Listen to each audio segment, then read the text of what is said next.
off, Ronnie, with something very interesting. So I took a picture of it. I guess this was hanging in, I was going to say a bar, but it says, I don't know, a diner maybe. And it says Ringtown High home games, basketball. The interesting thing is, none of those schools you said are left except for Weatherly. I didn't even know there was a Ringtown High School. Well, I didn't either, Kenny, but all them teams are defunct. Every one of them teams, Locust Lake or Locust Township, Eastbound, Chuckmont, they're all gone. The only team that is alive yet, of course, is Weatherly. And that was their last game that year. But that was so fascinating that when I picked that up, I had to have it. But was disappointed there's no date on it. It was a year. There's no date. So I figured with little research that's probably around 1950. So that piece there is about 70 years old. And Ronnie, you have a vast knowledge of sports in the area, but you don't even know where Locust Township is, right? I mean, someone may be in the comments, if you're seeing this on Facebook or YouTube, you don't know where Locust Township is?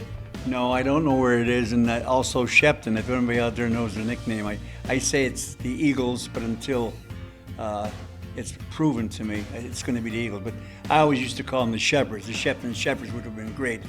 But I hear different names, and I talk to people who graduated from Shepton, and they don't know. So we'll see. Do you know any of the other nicknames for the schools? Millville, or that's Mifflinville, or Ringtown, or no? What about Whitehaven? Whitehaven was the Havenites, I think. I'm not sure. It wasn't they call them the Havenites.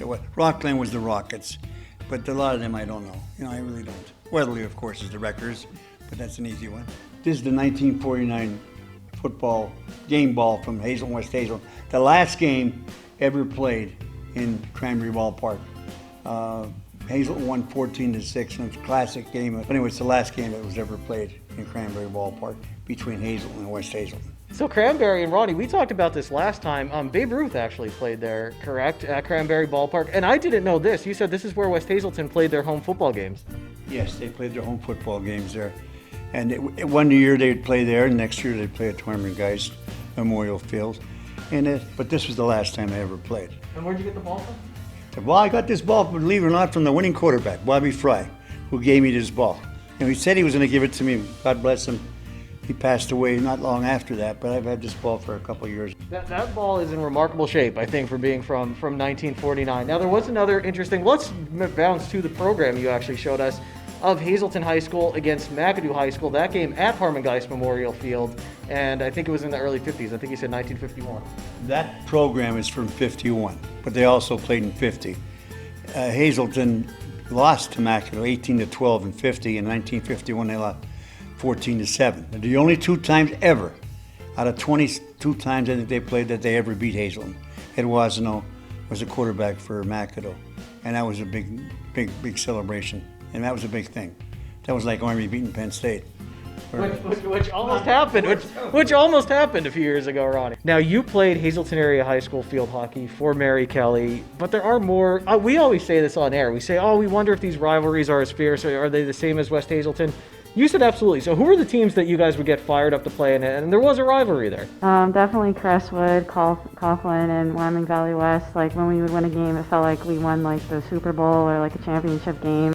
So Crestwood, I mean, that's always been a big rivalry. Did you go to like the basketball games too? Would that be like a big thing? Oh yeah, that I loved going to the basketball games. That was so fun. We'd always have like a whiteout or like a blackout, and we'd like be screaming crazy, trying to distract the other team. That was always fun.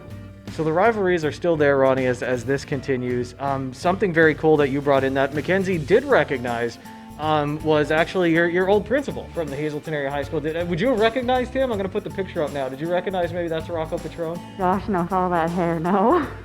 What do you remember from as Rocco Patron, as your principal, or do you remember him as football coach at all, or is that way before your time? Yeah, I just remembered him as principal. I knew he was the football coach, but yeah.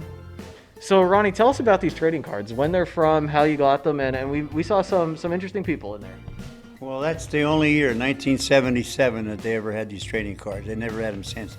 And in that particular year, Rocco Patron was a part of it. Hazelton beat Berwick 9-6 in the mud up at the Harmongeist. And that was the only game that Berwick lost. Berwick went on to win the Eastern Conference.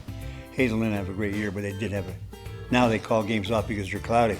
We're on weather forecast. That was a muddy game in the rain they played, and that was the only chance that Hazelton had, and it worked.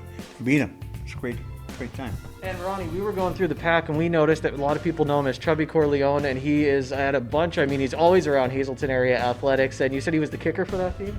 He was the kicker for that team, yeah, in 1977. He was a senior, and he was a pretty darn good kicker. Nobody knows his first name is Dave, though. So he's Chubby. But, I believe he's very close to my wife's family, and I did not know that. I looked through the cards and I just saw the last name, and then you told me that. So now Hazelton has Dennis Bookman in charge of the program. There's a former player, younger guy. I mean, I'm sure you've worked with him with the quarterback club, also when he was an athlete. Plus, he's been on the coaching staff. What do you know about Dennis? What do you think of him taking over the program? Well, I think that it had to be Dennis. I mean, of all the candidates for that job, Dennis. He played.